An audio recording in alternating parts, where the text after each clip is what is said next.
कोल्हापुरातील मध्यवर्ती बस स्थानक, रेल्वे स्टेशन तसंच भाजी मंडई परिसरातून चोरीला गेलेले 21 मोबाईल हँडसेट शाहूपुरी पोलिसांनी हस्तगत केले आहेत. हे 3,15,000 रुपये किमतीचे मोबाईल हँडसेट आज मूळ मालकांना परत देण्यात आले.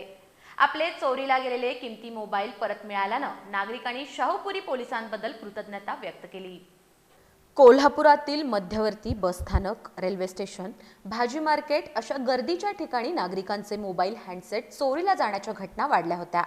याची दखल घेऊन शाहूपुरी पोलीस ठाण्याचे पोलीस निरीक्षक संतोष टोके, गुन्हे शोध पथकाचे अधिकारी आणि त्यांच्या सहकाऱ्यांनी चोरट्यांच्या शोधासाठी मोहीम राबवली होती. यात त्यांना यश आलं. शाहूपुरी परिसरातून चोरीला गेलेले तब्बल 21 मोबाईल हँडसेट पोलिसांनी सायबर पोलीस ठाण्याच्या मार्फत शोध घेऊन चोरट्यांकडून हस्तगत केले. हे 3,15,000 रुपये किमतीचे मोबाईल हँडसेट आज अप्पर पोलीस अधीक्षक डॉक्टर बी धीरजकुमार यांच्या हस्ते मूळ मालकांना परत देण्यात आले. आपले चोरीला गेलेले किमती मोबाईल हँडसेट पोलिसांच्या सतर्कतेमुळे परत मिळाल्यानं नागरिकांनी शाहूपुरी पोलीस ठाण्यातील अधिकारी आणि कर्मचाऱ्यांबद्दल यावेळी कृतज्ञता व्यक्त केली.